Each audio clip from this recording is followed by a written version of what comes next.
The screening of 48 ministerial nominees sent by President Bola Ahmed Tinubu to the Senate has been concluded, and 45 of them have been confirmed, while 3 others, one of which is the former FCT Minister Nasir El-Rufai, awaits confirmation. Nigerians and other stakeholders are beginning to question, on the basis of merit, the nomination, screening process, and the eventual confirmation of the nominees.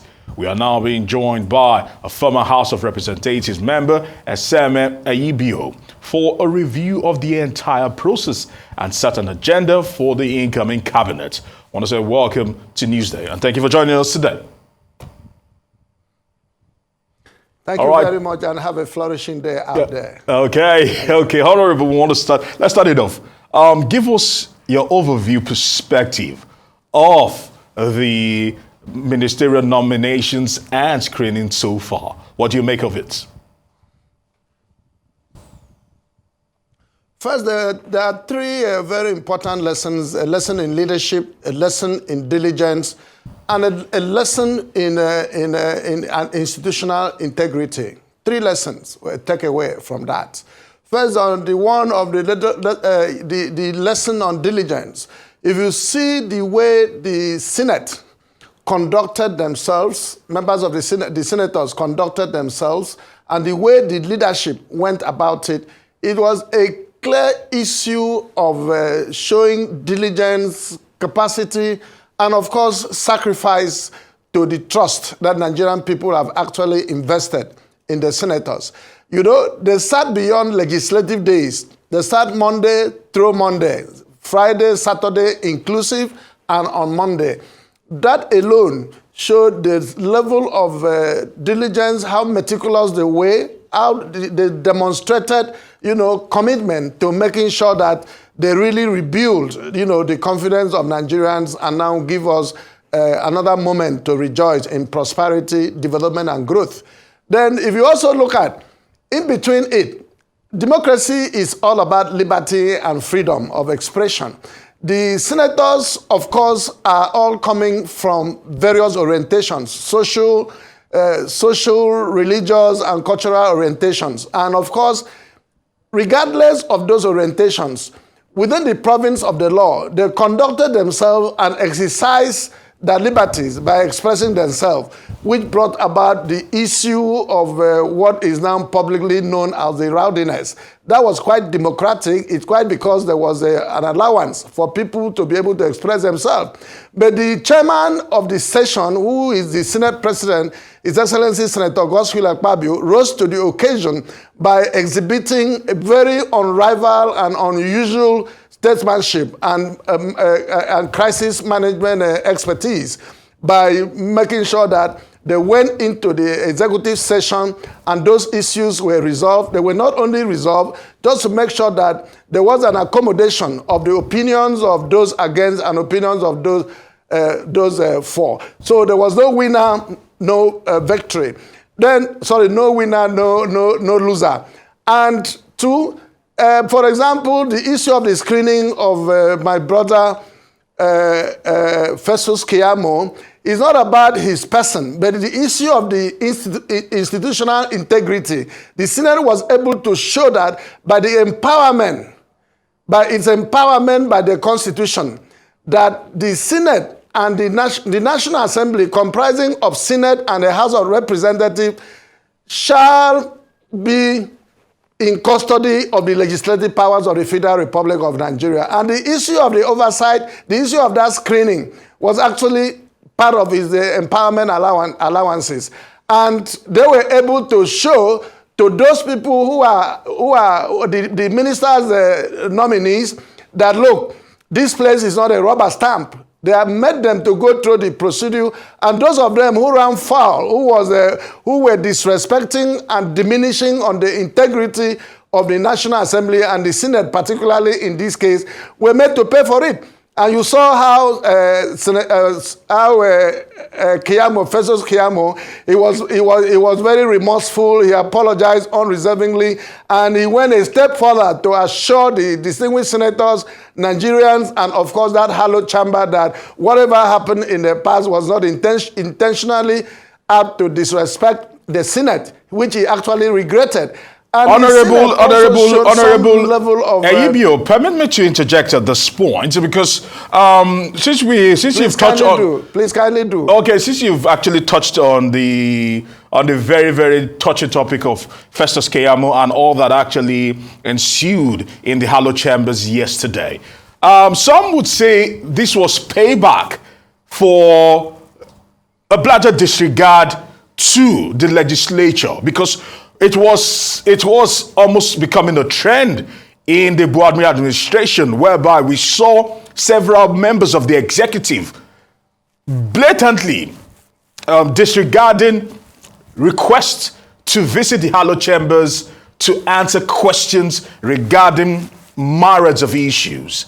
And they decided to stick one in. Some said probably this was payback.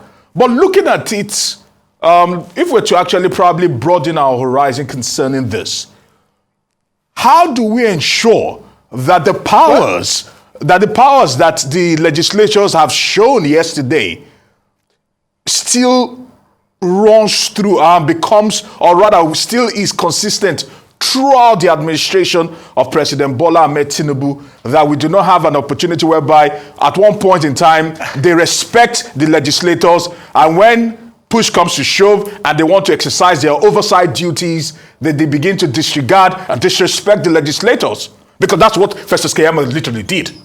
Because he was actually looking humble yesterday as against some actions and against some demeanor that he showed some few years ago. Well, I can tell you clearly that President Asiwaju Bola Ahmed Tinubu have shown, the compass of his course by saying that Nigeria shall never be the same again, and that there's going to be a change, and that is the basis, that is the principle that underpins the renewed hope. So by doing that, he has demonstrated it by consciously sending the list to the National Assembly, as it were, because he's respecting, the constitutional provisions and the law that, of course, the National Assembly operating from. And having done that, there are various robust engagement he has had with the National Assembly in the recent time, like the issue of the request which he made to the Nigerian Senate, for approval for military engagement in Niger Republic, which the Senate rather declined or step it down and now begin to ask for diplomatic engagement. That clearly shows the understanding of executive-legislative relationship. So whoever is a minister, you will watch the body language of the president. Those previous persons who were acting like players in the theater of the absurd were doing that because they were not supervised. Most of them saw their position as ministers as a souvenir intended for them to be using our national commonwealth, our commonwealth, as a way of building their political dynasty. So that was because the head, the leadership as at that time never supervised, never bothered about it. In fact, had very little or no regards for the institution of the legislature.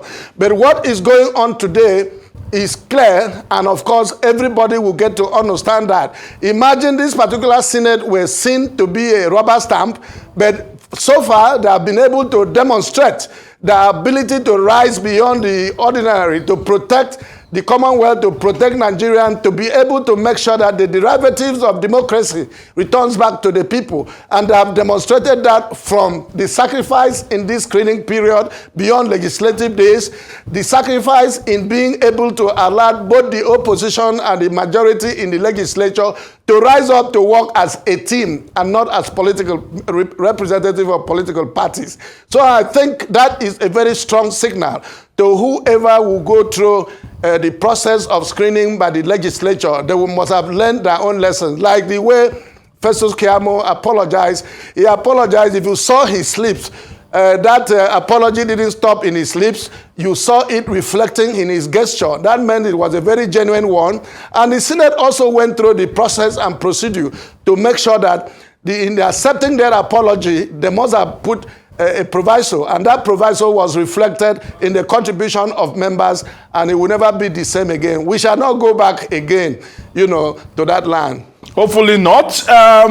In the bid to press it further, What do you make of the news that broke out yesterday that the Senate President Akpabio visited the State House to see the president? Some said it was in regards to Festus Keyamo and the imbroglio. Some said it was, or his spokesman said it was in regards to the coup in Niger. But some are feeling that he should have visited the State House to consult the president as regards legislative matters, especially in regards to this particular screening. What do you make of that particular story? I have said before in this same platform, Arise, that Godswill Akpabio is a connecting rod for any governance. It's a connecting rod because of his pedigree, because of his capacity, because he's a man who seems to see tomorrow. So going to the villa could not have been for any reason to go because of Keyamo. What about the other three ministerial nominees whose clearance were being withheld? Why didn't he go to the Senate? Why didn't he go to the villa? Why didn't he go to the villa as a result of consulting with the president before presiding over the approval of the deployment of the military in the Honorable Eyibio, I'm sure the Senate president himself wouldn't have expected the uproar that actually happened yesterday in Senate, because it was visible and it was clear that several people felt offended. What happened? No. What happened in the Senate yesterday was an enrichment of the democratic process. The Senate president had, the gavel is strong enough in the legislature. If you have the privilege of being in the legislature, you will know the power of the gavel. He will have either appropriately or misappropriated the power of the gavels. But he allowed people to, he allowed people to express themselves. In the course of the expression of various sentiments, I've earlier told you that these sentiments, of course, individual senators are all coming from various orientations. But those orientations were, those sentiments were expressed within the confines of the law, within the province of the law. And why that was going on, that was when he rose to the occasion as a leader, a transformational leader, a leader who plays by the team, a leader who is disciplined, a leader who foresees, who's very proactive. He did that and then called for executive session. In that executive session, whatever were the issues were resolved. He could have as well used his gavel, but he never did that. That is to give you an idea that he remains and he has always been a connecting rod, and he's the best balanced diet we need for the nutrition of this country. And going to the villa, he's supposed to go to villa every now and then to collaborate. What about the issue of the palliatives, the subsidy withdrawal? Is still a project, ongoing project. What about the issue of the transformation of the country? Is there an ongoing project? What about setting a template to be able to bring in these ministerial nominees when they're eventually sworn in? They have to put up a contribution to be able to complement what the executives are doing. So the issue of going to the villa, as a matter of fact, is not an issue of legislative activism or the issue of saying that somebody is going to go and compromise and all of that. No, so far they have done very well. You recall, like the other time when they wanted to, the electricity companies wanted to increase their tariff. The Senate immediately intervened by saying that that should not happen. They stood it down. They killed it. But instead for us all to appreciate it, we now went into the chorus of talking about let the poor breathe, but not talking about the kernel of that motion. So what I'm trying to say in effect is that the only thing the legislature in Nigeria has refused to do, House of Reps and Senate have refused to do in the circumstances that as much as they are performing, they are unable to match their performance with information management.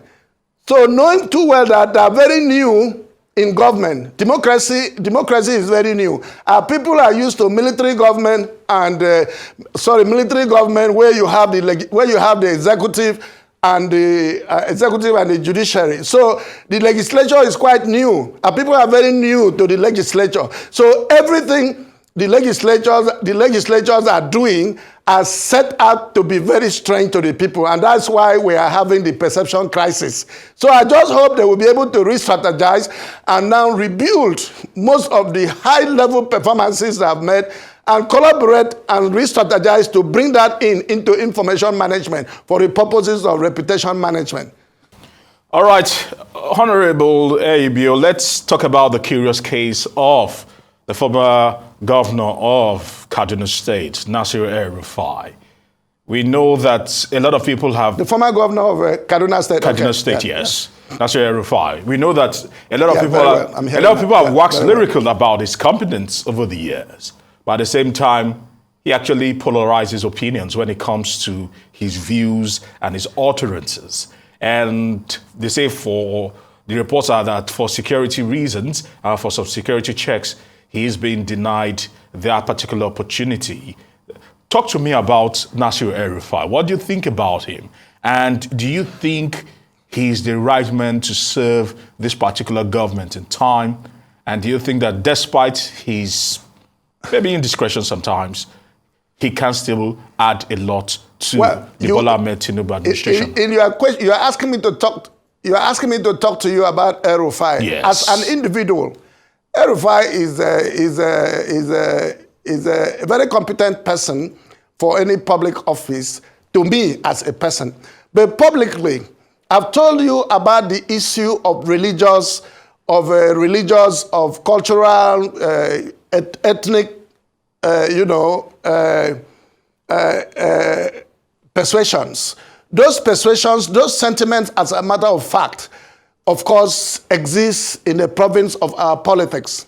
So, once you are appointing, the Senate have done very well to be able to go to the depth of the profile of individual. The profile of an individual should not only be the issue of academic qualification, but what the person will represent, what he will represent in governance, what he will represent in such a position. Position of a minister needs to have somebody who will be able to have a buy-in of the public into the programs of government. But if such a representative is controversial as he were, and that representation is being seen from the perspective of that orientation, it becomes an issue here. The Senate have said, they have not said they have denied him.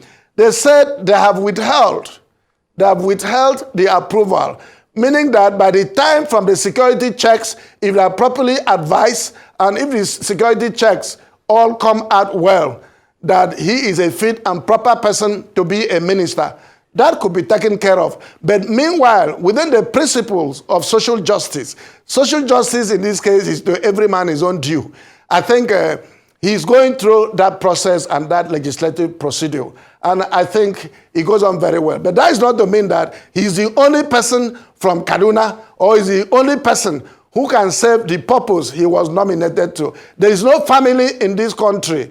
There is no village in this country. There is no local government in this country. You don't have in more than 5 to 10 people competent enough to serve at any level in this country, including the presidency. So I am holding the opinion that if we are able to create a transition where we are, as a robust transition, we should also be able to create the issue of class management. Because now the middle class have actually been wiped away. So there should be a class management where there will be a transition of certain class of people to come into the middle class. That's why the nomination by Mr. President for the ministerial nomination, it pleases me a lot. If you see a lot of young people, like those people who were in the House of Representatives and Senate, majority of them, I think over 10 of them or thereabout, who they all understand the gamut of executive legislative relationship. They all understand the issue of appropriation, issue of legislation, issue of the oversight. With this understanding, I am seeing them go in there, not going to go and learn or now trying to go and build an empire of ego. Because ordinarily what kills is that when there is no supervision, a lot of these people go on a fantasy, on a journey of fantasy. And that is not going to be so in this case. So the president has taken time. Look at the young people he has brought in, ordinary in any other government.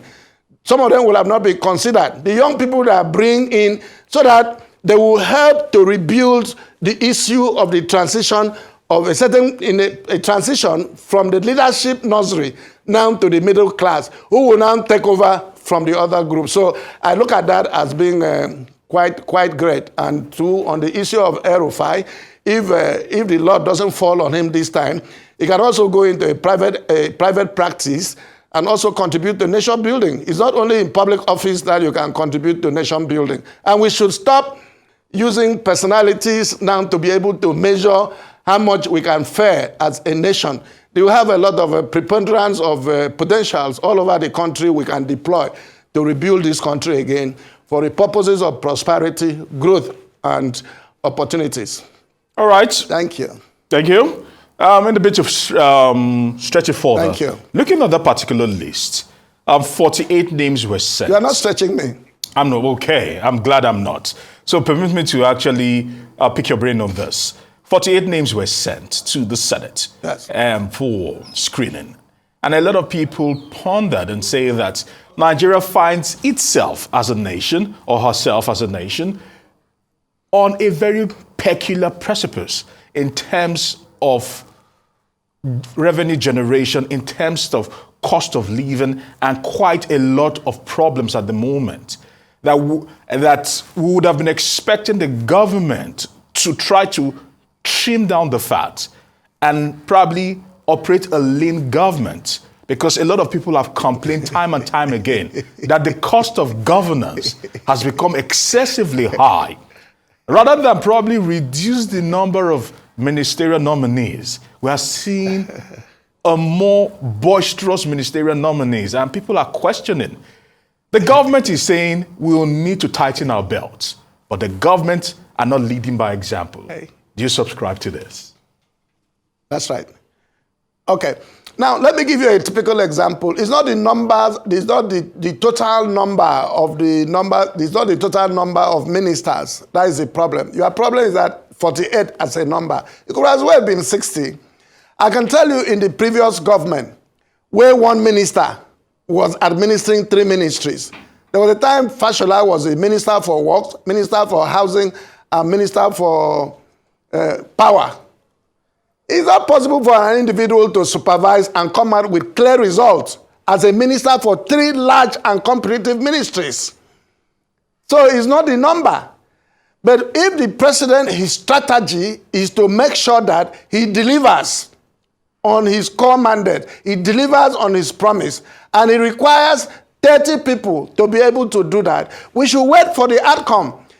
You see, we are always in a hurry to begin to look at, procrastinate on the likely outcome. And usually, the outcome in our imagination when it comes to governance is always imagined to be something, monstrous. But in this case, it could be even 60. But all what I'm saying is that if the president have taken the President Asiwaju Tinubu, he's a talent hunter, he's a head hunter. He should be able. His recruitment process has never been faulty. We all know that. But in recruiting these people, they should set out a template, set out a roadmap, set out milestones for them, and they should be supervised. And whoever is unable to meet up the first milestone should be shown the way out from the corridor. So that will make governance competitive. You can have 10 ministers, only 10 ministers. You think you are saving money. You end up losing a lot because those 10 ignorant ministers will be able to commit atrocities. The ignorance will be able to bring to the table, taking us back to another 10 years. And we will lose more than what I think normally is called penny wise and pound foolish. So let us, if the president is giving us 48, please, I am pleading with all of us Nigerians. I'm part of the people outside there. We should be able to give government the benefit of the doubt. Let's see how much. Because with this 48, he may have planned an organogram that would be able to create pigeonholes for ministers to compete among themselves and report. There has to be milestones. So once this is done, we are close to the new Nigeria we've been talking about. A situation where somebody is sitting down, as Minister for Works have said that before. They also have to be, we should be bothered about the issue of recruitment. Who are we recruiting? You can bring a very brilliant professor of medicine because he's a very intelligent man. You say he should go and be ministers for works. He goes in there on road supervision. He doesn't understand what Bill of Engineering Measurement is all about. He doesn't understand that in the Bill of Engineering Measurement, the asphalt content was supposed to be 5 millimeters. But because he has seen the mirage on the tar road, he said, oh, this is an asphalt tar road. After 1 year, the thing will wear off because of his ignorance of the civil engineering practice. So we should be able to recruit the right people into right places.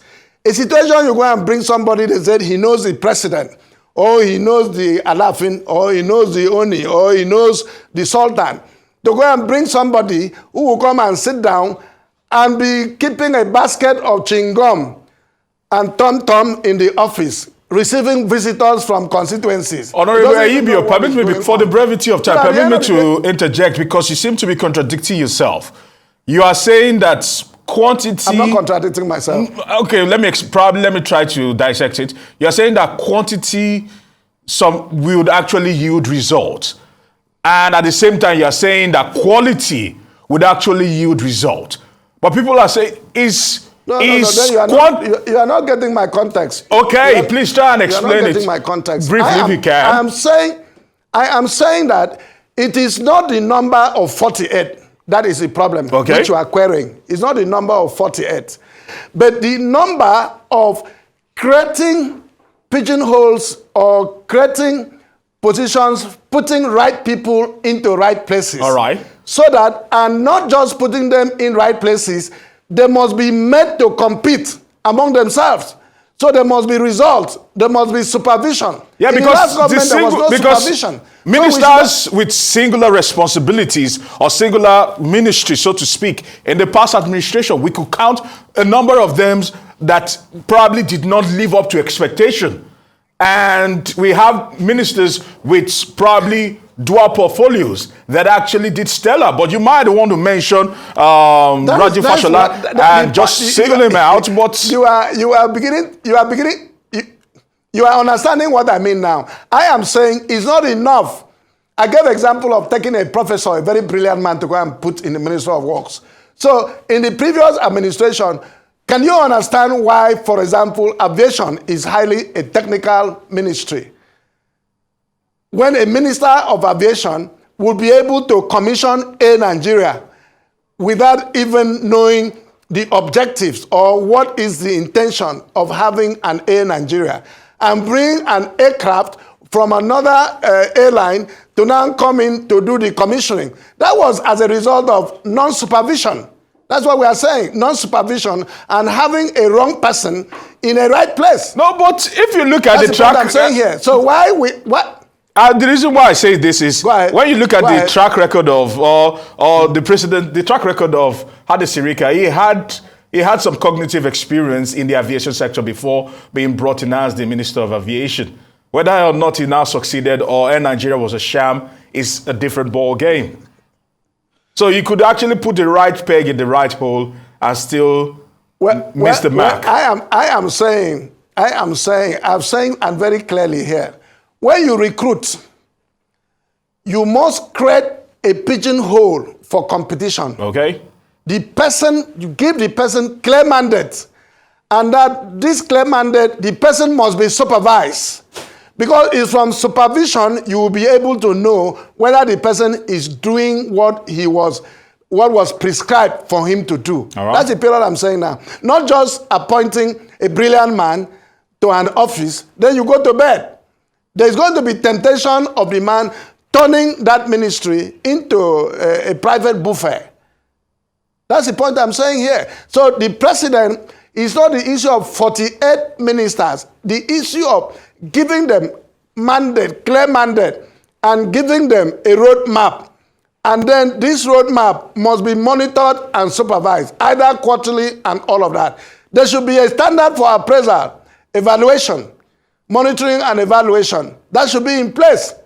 And some of them do not even allow the experts in their respective ministries. The experts in their respective ministries, in some cases, take advantage of the ignorance of the minister to be able to turn the ministry into a project ministry where they award contracts, take money, and all of that. All right. Some of them will easily tell you that if it's EFCC, after all, it's 2 weeks. I want to say thank you very much, Honorable Eseme Eyibio, really a former member of the House of Representatives. Thank you very much. Thank you very much for your time here on Newsday. Thank you.